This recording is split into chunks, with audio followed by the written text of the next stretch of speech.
Сәлем қыздар. Қысқа таптырмас салаттарының бірі икра из баклажана жасайтын боламыз. Алдағы уақытта менімен жасап отырыңыздар. Ең алдымен біз баклажанымызға тұзымызды салып, қайнап тұрған суымызды құйып, араластырып, бастырып қоятын боламыз.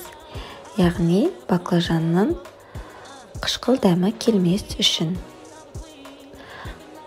Қызып тұрған майымызға пиязымызды қосып, араластырып, 20 минутқа қуырып алатын боламыз.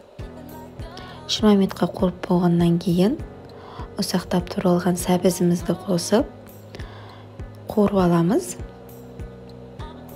Оның үстіне болгар бұрышымызды, яғни сіздерде де болгар бұрышы екі түрінен болса, піскен кезде әдемі көрінетін болады.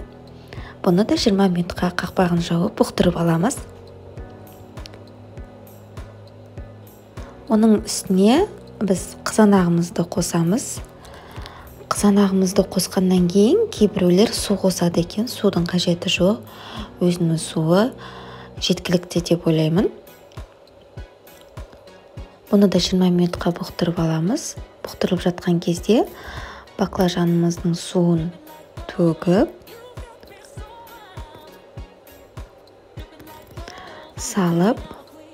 баклажанымызды салып, араластырып, 20 минутқа тоже бұқтырып алатын боламыз.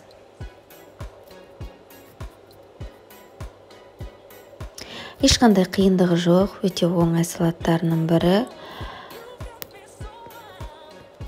Осы кезде қалауымызша тұзымызды, чеснок, укроп, петрушкамызды салып, жарты сағатқа тағы да бұқтырып алатын боламыз. Осы кездегі иісті айтсаңыздар, керемет. Кейбіреулер осы кезде уксус қосады. Егер де банка болып қысқа сақтасаңыздар, уксус қосу керек. Мен қосқан жоқпын, мен жай жеуге жасадым. Сондықтан да ұмытпаңыздар.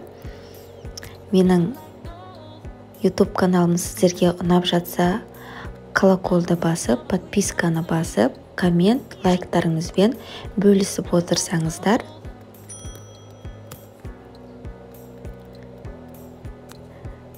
Сіздермен бірге болған Жаңыл Үсенқызы, рахмет.